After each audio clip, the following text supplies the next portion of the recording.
하나님의 말씀 마태복음 28장 1절부터 15절까지 말씀 봉독을 하겠습니다.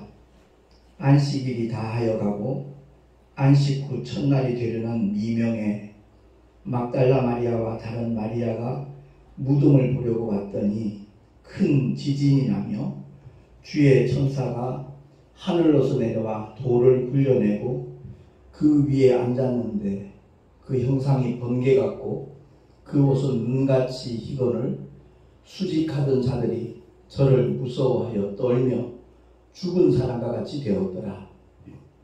천사가 여자들에게 일러 가로되 너희는 무서워 말라. 십자가에 못 박히신 예수를 너희가 찾는 줄을 내가 아노라. 그가 여기 계시지 않고 그의 말씀하시던 대로 살아나셨느니라. 와서 그의 누우셨던 곳을 보라. 또 빨리 가서 그의 제자들에게 이르되 그가 죽은 자 가운데서 살아나셨고 너희보다 먼저 갈릴리로 가시나니 거기서 너희가 배우리라 하라. 보라, 내가 너희에게 일렀느니라 하거늘 그 여자들이 무서움과 큰 기쁨으로 무덤을 빨리 떠나 제자들에게 알게 하려고 다름질할세 예수께서 저희를 만나 가라사대 평안하뇨 하시거늘 여자들이 나아가 그 발을 붙잡고 경배하니 이에 예수께서 가라사대 무서워 말라. 가서 내 형제들에게 갈릴리로 가라 하라. 거기서 나를 보리라 하시니라. 여자들이 갈째 파수꾼 중 몇이 성에 들어가 모든 된 일을 대제사장들에게 고하니 그들이 장로들과 함께 모여 의논하고 군병들에게 돈을 많이 주며 가로되 너희는 말하기를 그의 제자들이 밤에 와서 우리가 잘 때에 그를 도적질하여 갔다 하라. 만일 이 말이 총독에게 들리면 우리가 권하여 너희로 근심되지 않게 하리라 하니 군병들이 돈을 받고 가르친 대로 하였으니 이 말이 오늘날까지 유대인 가운데 두루 퍼지니라. 아멘. 기도하겠습니다. 하나님 아버지, 오늘 사망 권세를 깨뜨리시고 부활하신 주님, 부활주일을 맞이하여 주 앞에 경배와 찬양을 드리게 하심을 감사합니다. 오늘 증거되는 하나님의 말씀에 성령 하나님께서 기름 부어주셔서 바로 깨닫게 하시고 참으로 이 세상에 소망 없으나 오직 부활의 산소망만큼은 영원한 소망임을 우리 다시 한번 깨닫고 참으로 하나님께 소망을 두고 날마다 기쁨으로 나갈 수 있는 우리 모두가 될 수 있도록 은혜 위에 은혜를 더하여 주시옵소서. 전하는 자 듣는 자 다 함께 큰 은혜 있기를 간절히 소망하옵고 우리 구주 예수 그리스도 이름으로 감사하며 기도하옵나이다. 아멘. 할렐루야. 사망권세 깨뜨리시고 부활의 첫열매 되신 주님을 정말 날마다 바라보며 사는 저와 여러분 될 수 있기를 예수 이름으로 축원합니다. 세상에는 수많은 종교들이 있습니다. 그러나 기독교는 종교가 아닙니다. 오직 하나님께서 우리를 향하여 허락해 놓으신 영원한 생명길, 산길입니다. 그래서 기독교와 세상 종교가 전혀 다르다는 것을 제가 일부러 특강을 해서 하나 올린 이유가 택시 안에서 만나는 많은 손님들이 내가 전도를 하니까 종교는 다 똑같죠 라는 말을 너무나 많이 하더라고요. 그래서 그 차이점을 분별할 수 있어야 되겠다 하는 생각이 들어서 특강을 하나 해놓았는데 유튜브에 들어가서 세상 종교와 기독교는 다르다라고 치면 그 메시지가 나올 겁니다. 어떻게 다른가? 가장 대표적인 것이 예수의 무덤은 빈 무덤입니다. 세상 모든 종교의 창시자들의 무덤은 너무나 아름답고 화려하고 웅장하게 꾸며져 있습니다. 그러나 예수의 무덤은 빈 무덤입니다. 오늘 본문에서도 천사가 그렇게 그들에게 일러줬듯이 여자들에게 말하듯이 너희는 무서워 말라. 십자가에 못 박히신 예수를 너희가 찾는 줄 내가 아노라. 그가 여기 계시지 않고 그의 말씀하시던 대로 살아나셨느니라. 와서 그의 누우셨던 것을 보라 라고 천사가 말하는 것을 오늘 본문의 6절에서 그렇게 표현을 하고 있습니다. 그 천사의 모습이 형상이 번개같고 그 옷은 눈같이 희니까 예수님의 그 시신을 지키던 자들이 무서워 떨며 죽은 사람처럼 되었다. 사색이 됐다는 거죠. 얼마나 그 모습이 두려웠으면, 경이로웠으면 그렇게 그들의 모습이 죽은 사람처럼 되었을까 우리가 짐작할 수 있죠. 근데 우리가 분명히 알아야 될 것은 세상 종교와 기독교의 차이점 가운데 아까 무덤에 대해서 잠깐 언급했지만 더 정확하게 말하면 죽은 자는 말이 없습니다. 그렇기 때문에 그들은 화려한 무덤 속에서 썩었을 뿐입니다. 그럼에도 불구하고 오늘날 원수 마귀는 거짓의 압이거든요. 거짓 소문으로 참 생명길인 기독교를 오해하도록 미혹을 하고 있습니다. 오늘 본문에 그런 가짜 뉴스가 나오거든요. 오늘날만 가짜 뉴스가 있는 게 아니라 2000년 전에도 이미 가짜 뉴스가 있었습니다. 그 가짜 뉴스 때문에 피해를 보고 손해를 보는 경우가 많이 있잖아요. 근데 2000년 전 이 가짜 뉴스는 잠시 손해보는 것이 아니라 영원히 망하는 것이기 때문에 이 가짜 뉴스에 대하여 정말 우리가 바로 인지를 하고 속지 않는 하나님의 은혜가 임할 수 있기를 소망합니다. 오늘 본문 가운데 군병들이 장로들과 대제사장들에게 이렇게 돈을 많이 받았습니다. 그러고선 거짓 소문을 퍼뜨려요. 어떻게? 그의 제자들이 밤에 와서 우리가 깜빡 잠들었을 때 예수의 시신을 도적질하여 갔다. 그렇게 말해라. 라고 읽었거든요. 왜냐하면 주님이 살아 생전에 사흘 만에 부활할 것을 여러 차례 말씀하셨기 때문에 만약 정말 주님이 부활하시면 그 파장은 걷잡을 수가 없다는 것을 대제사장들과 장로들은 알고 있는 내용이거든요. 그래서 군병들에게 그렇게 돈을 주면서까지 거짓 소문을 퍼뜨리게 만드는데 그러면서 군병들을 안심시키죠. 왜? 그 당시 로마법은요. 만약 자기가 파수하던 죄인이나 시신이 없어졌을 때는 자기 목숨을 대신해야 되거든요. 그러니까 이 말이 만약 총독에게 들어가서 알게 된다 하더라도 우리가 권하여서 너희로 하여금 근신되지 않도록 해주겠다 라고 이렇게 군병들에게 약속을 합니다. 돈까지 주고 하면서. 그러니까 군병들이 돈을 바꿔서 그들이 가르쳐 준 대로 소문을 퍼뜨린 거죠. 그랬더니 그 말이 오늘날까지 유대인 가운데 두루 퍼졌다라고 성경은 증거하고 있습니다. 군병들이 그렇게 거짓 소문을 퍼뜨리는 이유는 다른 것 없어요. 돈도 벌고 자기들도 안전하고 그러니까 대제사장과 장로들이 시키는 대로 했던 겁니다. 만약 예수님의 제자들이 정말 도적질 하려고 마음을 먹었다고 하십시다. 누가 앞설 수 있을까요? 죽음이 무서워서 하찮은 계집 여종 앞에서 예수를 모른다라고 3번씩이나 부인했던 베드로, 그가 그 일을 감행할 수 있었겠어요?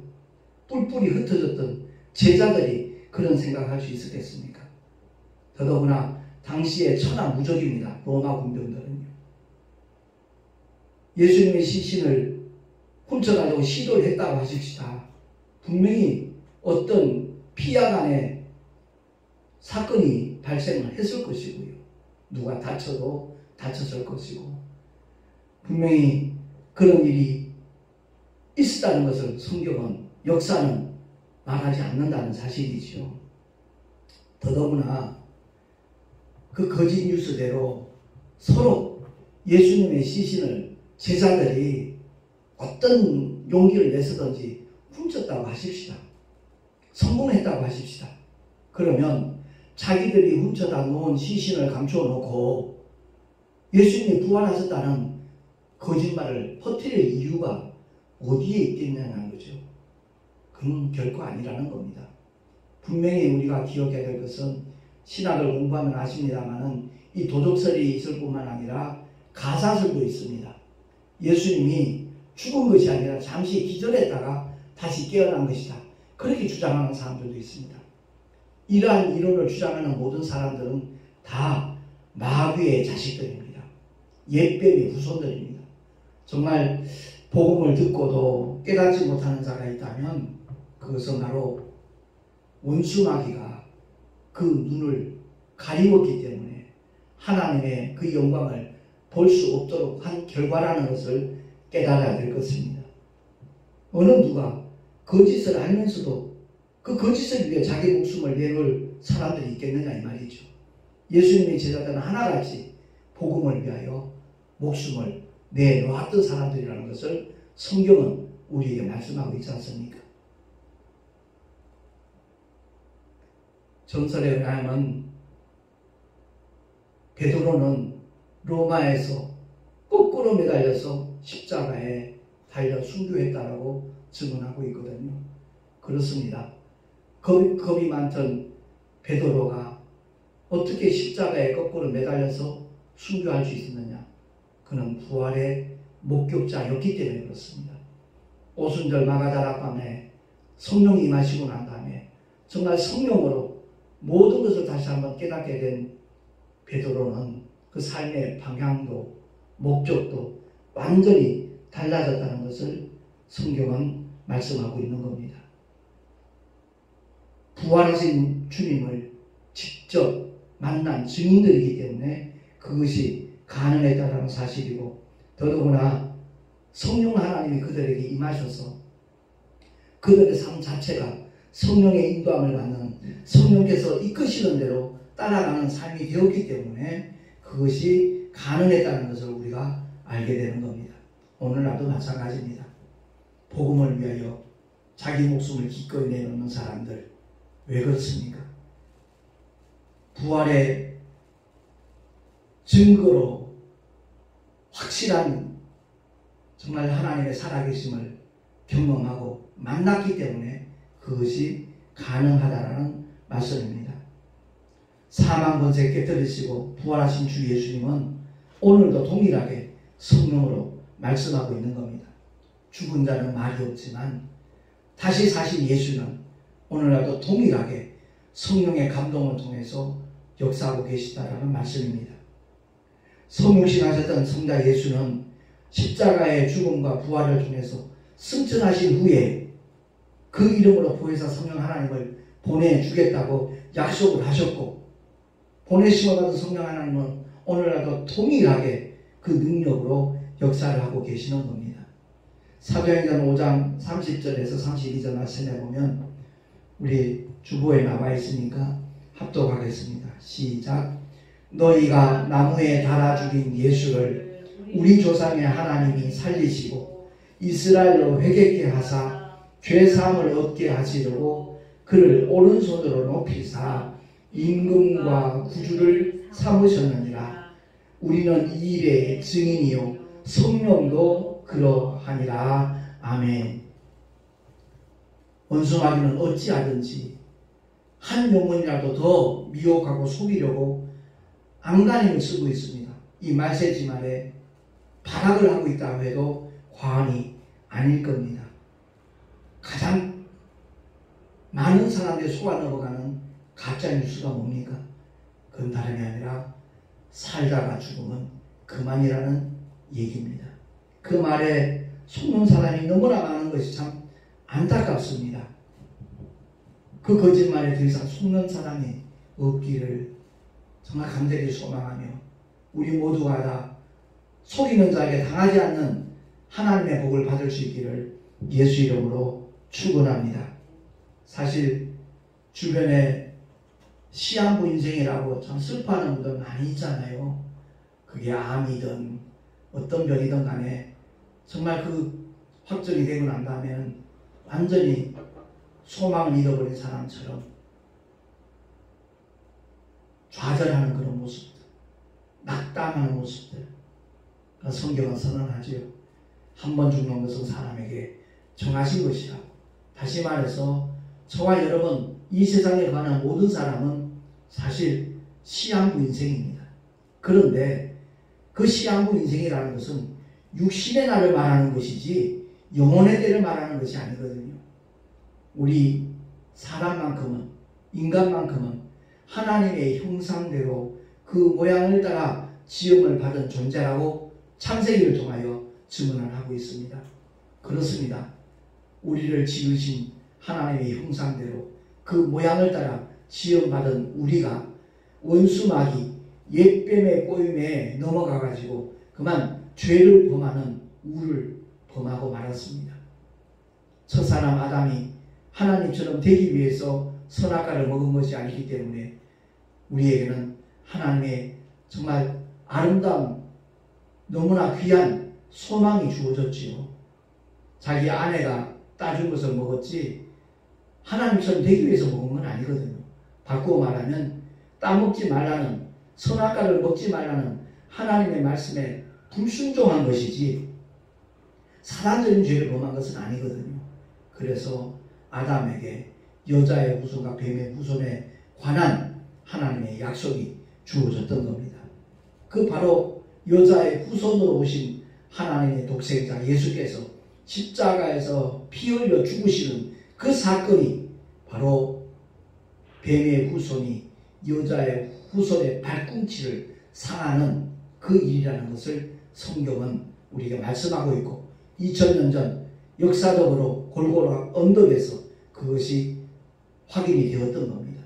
그러니까 마귀는 여자의 후손을 완전히 죽일 수 있다고, 완전히 망하게 할 수 있다고 생각을 하고 십자가에 못 박아 죽이는 일에 안간힘을 쓰고 대제사장들과 그 당시 종교 지도자들, 장로들을 동원해서 많은 군중들을 이렇게 그야말로 선동해가지고 십자가에 못 박도록 했지만 우리 주님은 부활이요 생명이신 하나님이십니다.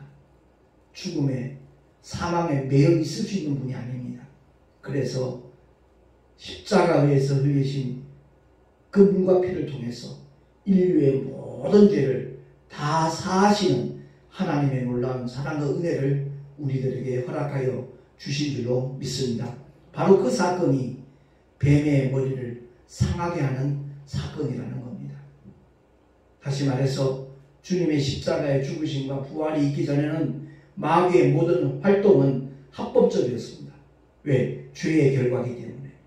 그러나 주님이 십자가에서 인류의 모든 죄를 사하신 그 순간부터는 마귀의 모든 행위는 불법입니다. 왜? 주님이 죄를 다 처리하셨기 때문에 그렇습니다. 그래서 세상 임금은 심판받았다는 것을 성령은 증거하실 것이라고 주님이 미리 일러주셨거든요.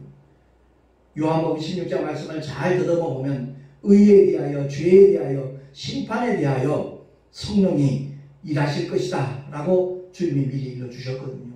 그렇습니다. 마귀는 전혀 두려워할 대상이 아니라는 겁니다. 그래서 주님은 성경을 통해서 우리에게 이렇게 말씀하잖아요. 마귀를 대적하라. 그리하면 저가 너희를 피하리라고 합니다. 귀신은요, 내어 쫓으라 그랬습니다. 예수 이름의 권세로 명령하여 내어 쫓기만 하면 귀신들은 슬피 울며 떠나갈 수밖에 없는 존재라는 것을 확실히 믿으시기를 바랍니다. 이 믿음을 가진 자들이 정말 하나님의 일꾼으로 쓰임받을 수 있는 겁니다. 마가복음 16장에 믿는 자들에 따르는 표적이 이러이러하다라고 주님이, 부활하신 주님이 일러주셨건만 그 능력을 나타내며 경험하는 믿음의 사람은 그리 많지 않은 것 같아요. 심지어 자기에게서도 하나님의 어떤 약속도 경험하지 못하는 그런 믿음의 모습은 정말 깨달아야 됩니다. 돌이켜야 됩니다. 주님이 채찍에 맞으심으로 나음을 입었다는 하나님의 약속뿐만 아니라 믿는 사람에게 손을 얹은 적, 정말 병든 사람에게 손을 얹을 때 믿음의 역사 분명히 나타나야 된다는 것을 주님은 오늘도 동일하게 말씀하고 있는 겁니다. 아무튼 이 부활절을 맞이한 저와 여러분, 부활의 산소망을 확실하게 붙잡을 수 있기를 예수 이름으로 부탁하며 꼭 그렇게 되기를 예수 이름으로 축원합니다. 언젠가는 우리의 육신 아무리 아름답고 건강하고 튼튼하다 할지라도 한 줌의 흙으로 돌아갈 겁니다. 저도 젊은 시절이 있었습니다. 나이 70이 되고 나니까 예전하고 다르다는 것을 느끼거든요. 우리 어머니 곧잘 하시는 말씀이 나이 90 돼봐라. 그럼 내만 알 거다. 라는 말씀을 자주 하시는데 그렇습니다. 우리의 육신은 낡아질 수밖에 없는 존재입니다. 그렇기 때문에 진짜 내가 누구인가라는 것을 생각해 볼 때 우리 육신의 모양이 아니라는 것을 누구나 알 수 있습니다. 갓난아이 때 내가 진짜 나인가요? 아니면 유아기 때, 아니면 소년기 때, 청년기 때, 아니면 장년이나 노년 때의 내 모습이 진짜 나겠습니까? 이 겉모습은 변하는 겁니다. 낡아지는 겁니다. 그리고 노쇠해서 한 줌의 흙으로 돌아갈 수밖에 없는 그런 시한부적인 존재입니다. 그러나 이 육신 속에 있는 하나님의 형상대로 그 모양을 따라 지음받은 이 영적인 실체는 결코 낡아지지도 않고 소멸되지도 않는 겁니다. 그래서 살아 생전에 복음을 듣고 예수의 이름에 겸손히 무릎 꿇고 그 주님을 나의 구주로 믿고 영접하는 자들마다 하나님의 자녀되는 권세를 주님은 허락하실 뿐만 아니라 언젠가 이 세상을 떠날 때 그 아름다운 천국, 우리의 영원한 아버지의 집, 그 천국으로 들어가는 보장까지 하나님이 허락하시는 줄로 믿습니다. 절대 가서는 안 될 곳이 지옥입니다. 그래서 지옥 갈 수밖에 없는 존재가 된 우리 모두를, 인류를 하나님께서는 불쌍히 여기시고 그걸 결코 방관치 않으시고 하나님의 독생자 예수 그리스도를 이 땅에 보내주셔서 저와 여러분을 대신해서 이 십자가 위에서 형벌을 받도록 하신 겁니다. 주님이 대신 형벌 받으셨기에 주님의 죽음은 대속의 죽음이다 라고 그렇게 말씀하는 겁니다. 우리 모두가 다 예수가 누구신가를 바로 알고 내가 죽을 자리에 대신 죽어주시고 주님이 부활하심으로 말미암아 우리의 영원한 부활의 산소망을 허락하셨다는 하나님의 신실하신 약속과 그 놀라운 사랑을 의심 없이 받아들임으로 말미암아 우리 모두가 다 저 천국에서 우리의 영원한 아버지의 집에서 영생 복락할 수 있는 하나님의 사람들이 될 수 있기를 예수 이름으로 축원합니다. 제가 이전에도 잠깐 말씀을 드렸지만 연합기독교 방송에서 매월 한 권씩 이렇게 두 가지 책을 발간하는데 그 첫 페이지에 제 아내가 칼럼 내놓은 그 내용을 오늘은 그대로 한번 소개를 하겠습니다. 수박 겉핥기는 그만하자. 옛말에 수박 겉핥기라는 말이 있다. 아무런 맛도 느낄 수조차 없는 무가치한 행위를 뜻한다. 매년 부활절이 오면 모든 미디어에서 보도하고 있지만 그야말로 수박 겉핥기를 하는 것과 조금도 다를 바가 없다. 예수 그리스도의 부활이 어떤 것인지 전혀 모르기 때문이다. 살다가 죽으면 그만이라는 거짓말에 대다수가 속고 있다. 예수를 믿는 목사로서 가장 안타까운 일이 바로 그것이다. 한 번 죽는 것은 사람에게 정하신 것이요 그 후에는 심판이 있으리니 라고 성경은 알려주고 있다. 그뿐만 아니라 영원한 참 소망과 기쁨의 약속을 성경은 가르쳐주고 있다. 하나님이 그 아들을 세상에 보내신 것은 세상을 심판하려 하심이 아니요 저로 말미암아 세상이 구원을 받게 하려 하심이니라 라고 요한복음 3장 17절은 말씀한다. 부활과 천국은 직결이 된다. 선한 일을 행한 자는 생명의 부활로 악한 일을 행한 자는 심판의 부활로 나오리라고 요한복음 6장 29절에 말씀하고 있다. 주님의 마지막 경고의 메시지이다. 사도 바울은 예수를 믿는 자들을 박해하는 일에 앞장을 섰던 인물이었다. 그랬던 그가 부활하신 주님을 만난 뒤 이방인을 위하여 택함을 받은 하나님의 일꾼으로 죽도록 충성을 하였다. 그가 고백한다. 그리스도께서 만일 다시 살지 못하였으면 우리의 전파하는 것도 헛것이요 또 너희 믿음도 헛것이며 또 우리가 거짓 증인으로 발견되리니 라고 고백하고 있다. 우리 모두 부활의 산 소망을 갖게 되기를 간절히 기도한다. 2022년 4월 1일 연합기독교방송 운영위원 열방교회 지명수 목사 이렇게 칼럼이 실려 있습니다. 그렇습니다. 부활절은 어떤 종교 행사가 아닙니다.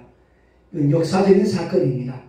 그리고 우리가 동일하게 경험해야 될 성령의 사건이라는 것을 우리 모두 인지를 하고 이번 부활주의를 보내면서 그야말로 내 안에 예수의 이름이 있는가? 과연 예수의 이름으로 성령 하나님이 내 안에 와 계신가? 다시 한번 살펴보는 가운데 우리의 남은 여생은 정말 주님과 함께하는 성령의 인도함을 받을 수 있는 그러한 삶을 살아갈 수 있게 되기를 예수 이름으로 축원합니다. 기도하겠습니다. 하나님 아버지 은혜를 감사합니다. 사망 권세를 깨뜨리시고 부활의 첫 열매 되셔서 정말 우리에게 영원한 소망을 안겨주신 주님을 찬양합니다. 주님을 의지합니다. 주님만을 소망하고 또한 주님만을 기대합니다. 언제 어디서나 주님의 인도함을 받을 수 있는 우리 모두가 되게 해주셔서 언제나 나그네 인생을 마치는 순간에도 정말 하나님의 평강 속의 기쁨으로 요단강을 건너가게 하시고 그 아름다운 낙원에 이를 수 있는 우리 모두가 되게 하여 주시옵소서. 우리 구주 예수 그리스도 이름으로 감사하며 기도하옵나이다. 아멘. 교회 소식 주보를 참고하시기 바랍니다. 하나님의 은혜 가운데 지난 117회 봄정기노회에서 제가 노회장의 직분을 맡게 되었습니다. 여러분의 중보 기도가 필요합니다. 정말 2년 동안 함께 노회를 위해서 섬길 모든 임원들에게도 하나님의 넘치는 은혜가 있기를 함께 기도해 주시기 바라고 정말 우리 노회가 다른 노회를 앞에 모범이 될 수 있는 그런 노회로 발돋움할 수 있도록 함께 기도해 주시면 참으로 감사하겠습니다. 드린 예물 위하여 기도하고 축도로 예배를 바치겠습니다. 하나님 아버지 은혜를 감사합니다. 오늘도 주님 앞에 귀한 예물을 드렸습니다. 11조와 헌물을 주님 기쁘시게 연락해 주시고 이 예물이 쓰여지는 곳곳마다 주의 생명이 나누어지고 주의 영광이 나타나게 하여 주시옵소서. 생명의 복음이 전하여지는 일에 아름답게 요긴하게 쓰임받을 수 있는 구별되고 성별된 물질들이 되게 하여 주시옵소서. 드린 손길들마다 주님께서 권능의 팔로 붙잡아 주셔서 이 험악한 세상 살아가는데 넉넉히 이길 수 있는 하나님의 사람들로 주님 축복해 주시옵소서. 주님이 정말 우리에게 맡겨주신 사명 감당하는 일에 조금도 손색이 없도록 부족함이 없도록 능력 위에 능력을 더하시고 은혜 위에 은혜를 더하여 주시옵소서. 이제는 우리 구주 예수 그리스도의 크신 은혜와 하나님 아버지의 놀라우신 사랑하심과 성령 하나님의 내주교통 인도하심과 축복하심이 2000년 전 거짓 뉴스에 속고 있는 많은 사람들이 정말 하나님의 놀라운 사랑과 은혜를 바로 깨닫고 구원의 반열에 들어가기를 열망하는 마음으로 복음을 전하리라 결단한 하나님의 사람들 머리 위에 그 가정과 자녀들과 경유하는 모든 일들과 또한 삶의 터전 위에 주께서 피로 값주신 주님의 모든 교회들 위에 지금으로부터 영원토록 함께 있을지어다. 아멘.